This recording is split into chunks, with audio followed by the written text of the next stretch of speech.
আজকে সারাদিন কেন যেন আমার একদমই ভালো লাগতেছে না। দেখো আমার সিঙ্কের মধ্যে কতগুলো প্লেট আর বাটি পড়ে আছে, এগুলা মানে কখন যে ধোবো আর কে ধুয়ে দিবে বুঝতেই পারতেছি না। আর এদিকে দেখো আমি একটা মগ দেখাচ্ছি, এটা আমার খুব শখের একটা মগ ছিল, মাটির মগ। যদিও আমার বাসায় ৩ টা মগ আছে, তো এটার মধ্যে ৩-৪ দিন একটু পানি রেখে এটা একটা ফুল রেখেছিলাম। মানে মগটার মধ্যে এরকম চারপাশে ছত্রাক কেন পড়ছে বুঝতেই পারতেছি না।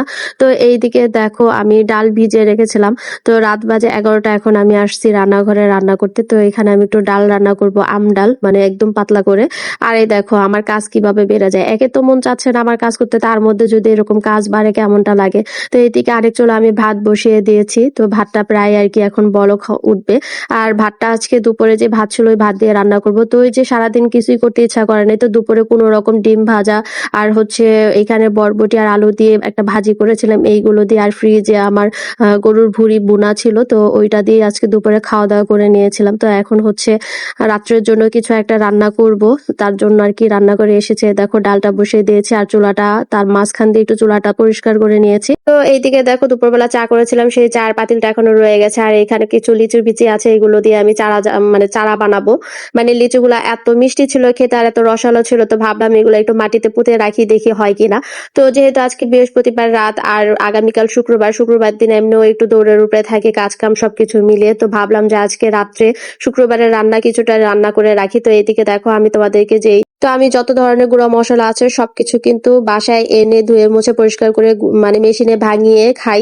এতে করে আমার কাছে মনে হয় যে এটা একদম বেশি পিওর থাকে। আর এদিকে দেখো যেহেতু আমি একটা স্টুডেন্ট পড়াই, তো আমার স্টুডেন্টের বাসা থেকে ওর বাবা মা হজে গিয়েছিল, আমার জন্য এইগুলো নিয়ে এসেছে।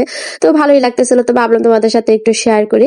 আর এইখানে দেখো আগামীকাল যেহেতু শুক্রবার, আর শুক্রবার আমি অনেক দৌড়ের উপরে থাকবো, তাই রাত্রেবেলা আমি যেহেতু আগামীকাল আমি তেহারি রান্না করব, তেহারির মাংসটা কষিয়ে রাখতেছি। আর এদিকে দেখো আমার জামাই বাসায় আসার সময় আর কি আম নিয়ে এসেছে, তো সেই আমগুলোকে আবার ও সুন্দর করে একটা বড় বলে নিয়ে নিয়েছে।